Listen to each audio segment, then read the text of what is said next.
क्या है, स्टार्ट किए जी सर। पहले इसको कवर करना है। डायरेक्ट स्पीच ऑफ लेट, यानी मान लीजिए कि नरेशन में दो पार्ट होता है। एक इन्वर्टेड कमा के पहले सेंटेंस रहता है, उसको रिपोर्टिंग स्पीच बोलते हैं। एक इन्वर्टेड कमा के बाद होता है, उसको रिपोर्टेड स्पीच बोलते हैं। तो जो रिपोर्टेड स्पीच का सेंटेंस होगा, यदि लेट से शुरू हो रहा है, इधर देखिए, इधर लेट से शुरू होगा तो कैसे बनाएंगे। तो पहला कंडीशन है बाबू कि यदि लेट से सुझाव या प्रस्ताव का बोध हो, यानी सजेशन या प्रपोजल का बोध हो, तो क्या करेंगे जी, उसको इनडायरेक्ट स्पीच में कैसे चेंज करेंगे। तो रिपोर्टिंग वर्ब, कौन सा वर्ब बाबू, रिपोर्टिंग वर्ब, यानी सैड जो है, सैड को प्रपोज्ड या सजेस्टेड में चेंज कर देंगे। ठीक है, नोट में एक लिखा है प्रपोज्ड या सजेस्टेड +2 प्लस ऑब्जेक्ट। दूसरा है इन्वर्टेड कामा जो रहेगा, जैसे ये आपका इन्वर्टेड कामा है, इन्वर्टेड कामा के बदले किसका यूज करेंगे बाबू, डैट का यूज करेंगे। क्लियर। तीसरा, लेट को शुड में बदल देंगे। लेट को किस में बदल देंगे, शुड में बदल देंगे, यानी ये लेट को किस में चेंज कर देंगे, शुड। और अस को विल या दे में बदल देंगे।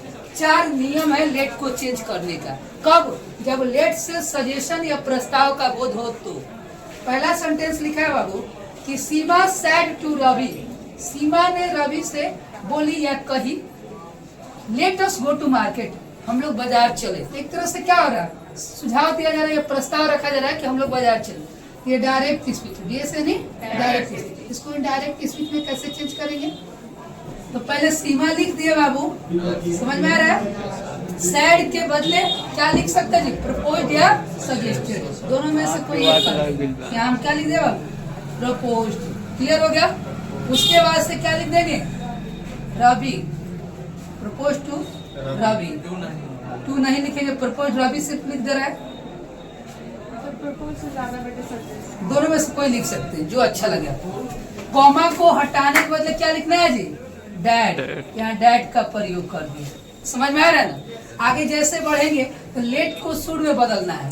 देखिएगा, उसके बाद यहाँ ऑब्जेक्ट ऑस है, तो ऑस को किस में चेंज करना है जी, वी में। पहले यहाँ वी लिख दिए और लेट के बदले क्या लिख दिए, शुड। समझ में आ रहा है। और उसके बाद से क्या लिख देंगे, गो टू मार्केट।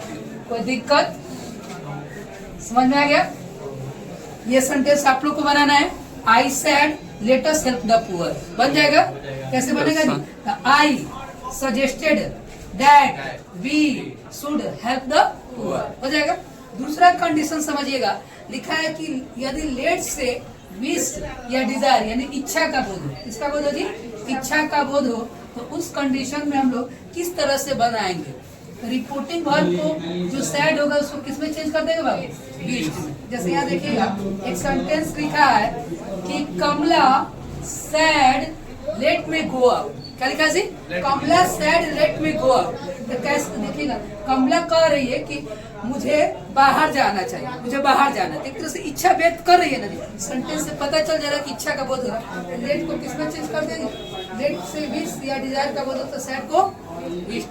कैसे बनाएंगे जी, यहाँ कमला लिख दिया बाबू, खड़ा हो जाइएगा।